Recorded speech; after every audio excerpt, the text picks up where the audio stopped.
국민의힘 소속 대권주자인 최재형 전 감사원장은 유엔군 참전의 날인 어제 안보행보에 나서며 문재인 정부의 대북 정책에 날을 세웠습니다.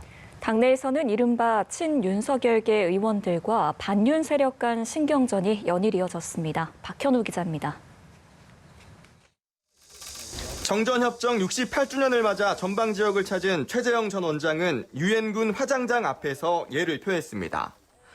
6.25 전쟁 영웅의 아들이기도 한 최 전 원장은 선명한 안보관을 부각하며 현 정권의 대북 정책에 각을 세웠습니다. 남북 연락사무소 서해 그 앞바다에서 우리 공무원이 사살되고 우리 정부가 진정으로 대한민국의 자유와 생명과 평화를 지킬 의지가 있는 것인지. 최 전 원장은 SNS를 통해서는 문 대통령이 청해부대 집단 감염 등 현안 대응 과정에서 지지율에만 신경 쓰며 자화자찬하는 태도로 일관해 사태를 키웠다고 비판하기도 했습니다. 이런 가운데 최 전 원장 측은 국민의힘 소속 당협위원장들의 윤석열 캠프 합류에 이은 친윤계 의원들의 집단행동 조짐 등에 연일 날을 세우며 새 과시를 통해 맞불을 놨습니다. 입당을 안 하는 상황에서 이런 일이 벌어지는 거는 사실은 도의적으로 맞지는 않습니다.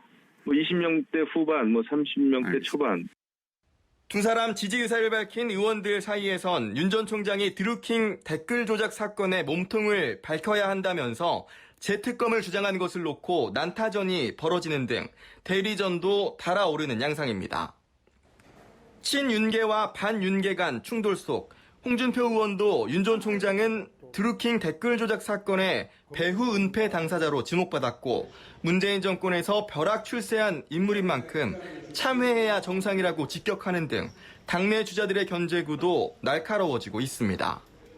이런 가운데 6번째 회의를 가진 국민의힘 경선준비위원회는 1차 경선 컷오프 때 100% 여론조사를 반영하고 후보들이 한자리에 모이는 간담회도 정례화하기로 했습니다.